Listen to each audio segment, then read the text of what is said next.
The game is that the inorganic phosphorus will end someday. It's a finite source. You are not using the same amount of phosphorus that you was using when not adding 5 days in piggyback. This is the benefit because this source will end someday.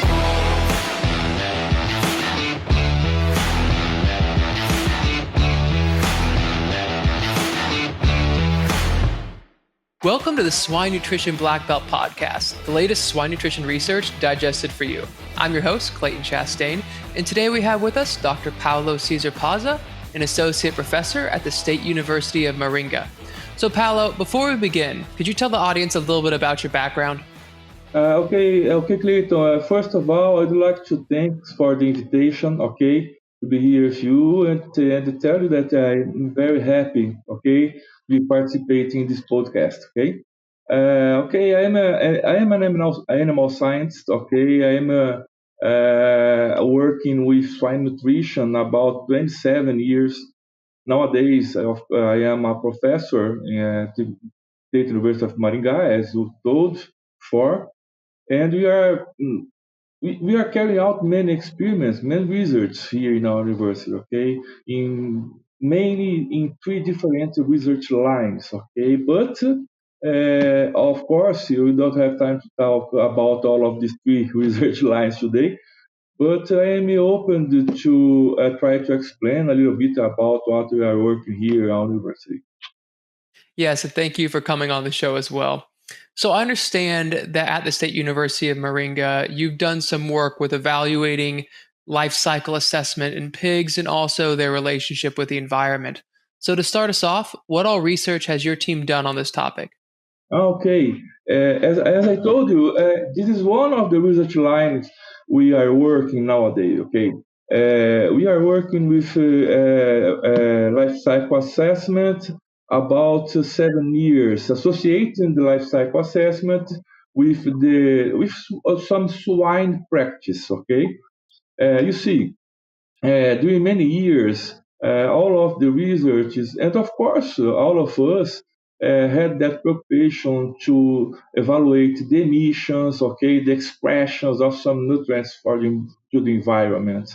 But the life cycle assessment is another tool that gives us the opportunity to have a more complete evaluation about these emissions, these expressions, and all of other parameters that we can evaluate. For example, the acidification potential, eutrophication potential, global warming potential, and so on.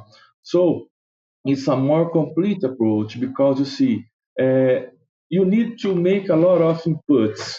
For example, you need to consider all that you use to cultivate the maize or cultivate soybean meal. Okay, well, you also need to sum all of things that you need to produce. For example, an amino acid, all of the fuel that you can use to have this product here in our country, in our state.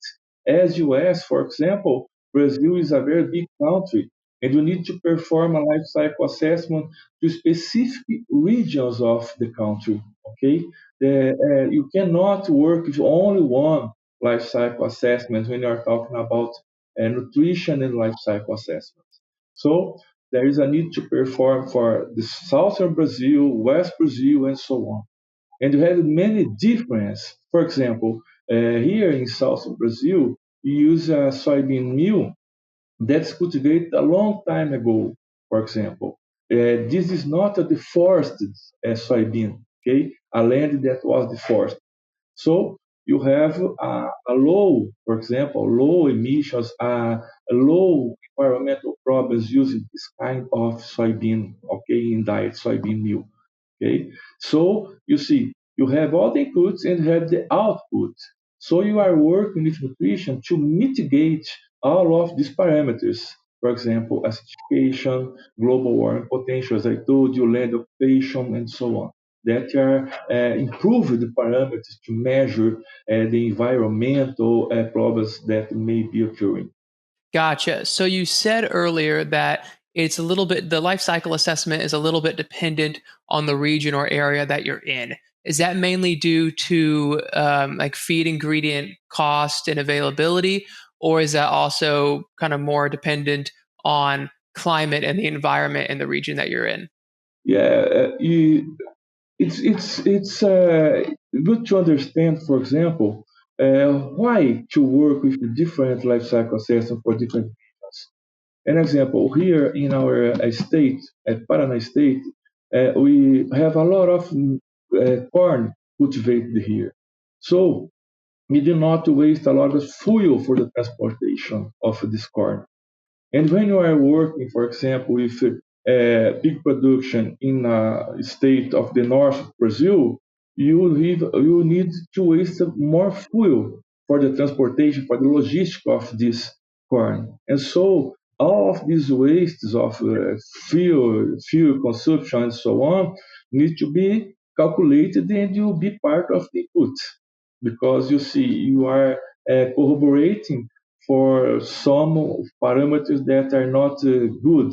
Let's talk in this way. Okay, so the prices we are not computing the prices, okay, but all the environmental problems, environmental modifications that these feedstuffs, these feed ingredients can cause in different areas, different regions of country. Gotcha. And you kind of already touched on this a little bit earlier, but just to dig into it a little deeper, what is more of the value behind doing something like a life cycle assessment in pigs? Is it more for like an economic benefit, a sustainability benefit, or a little bit of both? It's a very valuable. Okay, there are many benefits. Okay, that we can see in the results that we have obtained here in our studies. For example, we studied reducing the food protein amount in the diets and supplementing with amino acids during all the growing and finishing phase. Okay, we perform the first at growing phase, growing two phase, and finishing one and finishing two phase. Okay, you can see a better benefits in starting phase. Okay, that you have when you are reducing the crude protein. Okay, and supplementing with amino acids. We can see that we have a lower acidification. Okay, we have a lower warm global potential. Okay, warming potential. Okay, and when you are working in the finishing phases, these gains are reduced, okay, because we are talking about a high intake of diet, okay, a high feed intake. And this feed intake demands more, for example, products that are imported here for our country. And so this sometimes contribute with some parameters that we do not want to see. For example, improving some acidification and so on. But another experience that we are having nowadays is that we're evaluating the 5 days in pig diets, okay, and reducing the total phosphorus amount in pig diets, okay. Phytase, all of us is very well known additive, feed additive, feed enzyme is a very good design. Works very well, as we know. But what you can see when you are working with 5 days in pig diets, reducing that total phosphorus, we observe that you have no gains in the parameters of the life cycle assessment. But you can ask me, but what's the benefit of it? Because we are not having no gains talking about acidification, toxicization, global warming potential, and so on. The gain is that the inorganic phosphorus will end someday. Okay, it's affinity source. So you are not using the same amount of phosphorus that you was using when not adding 5 days in pig diet. This is the benefit, because this source will end someday. Okay, and these first results we performed using pigs in the starting phase.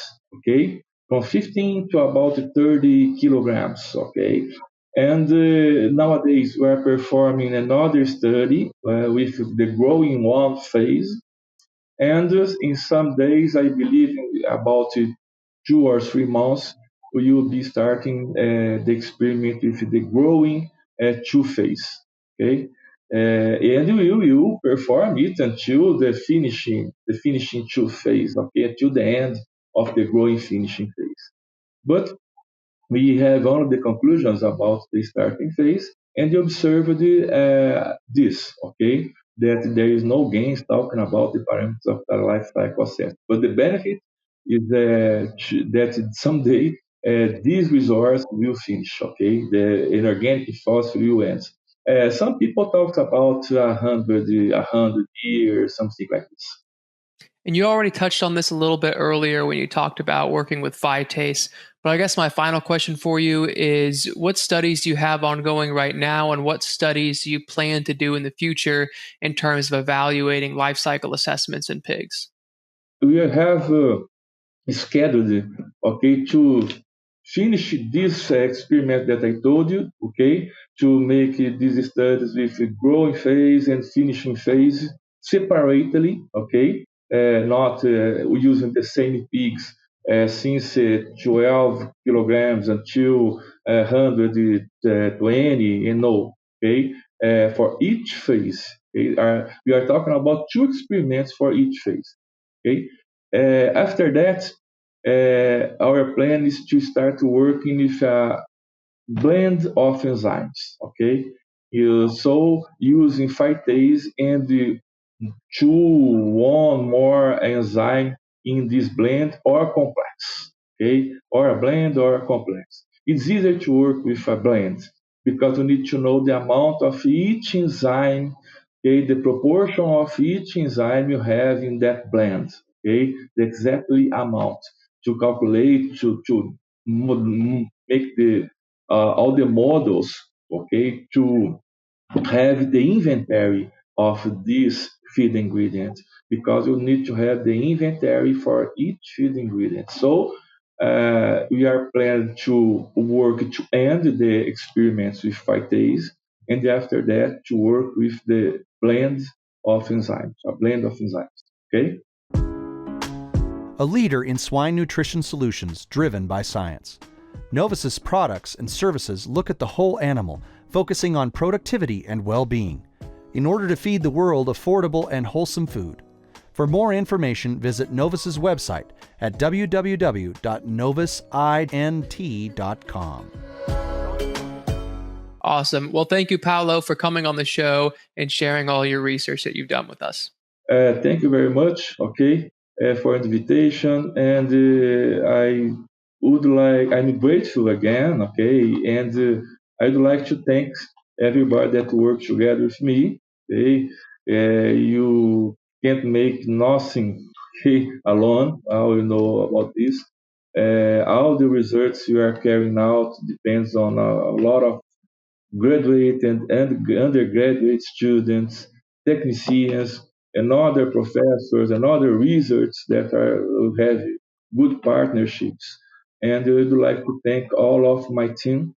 Okay, and I'm able to explain or to talk a little bit more about many other research lines that we're working nowadays in another more.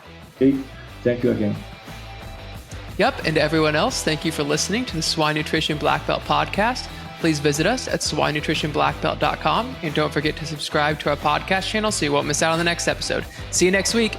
Hey everyone, we're always searching for the latest and greatest research to share each week. If you have a swine nutrition related research trial and would like to come on the show and share it with us, feel free to email the details about your research to hello@wisenetics.com.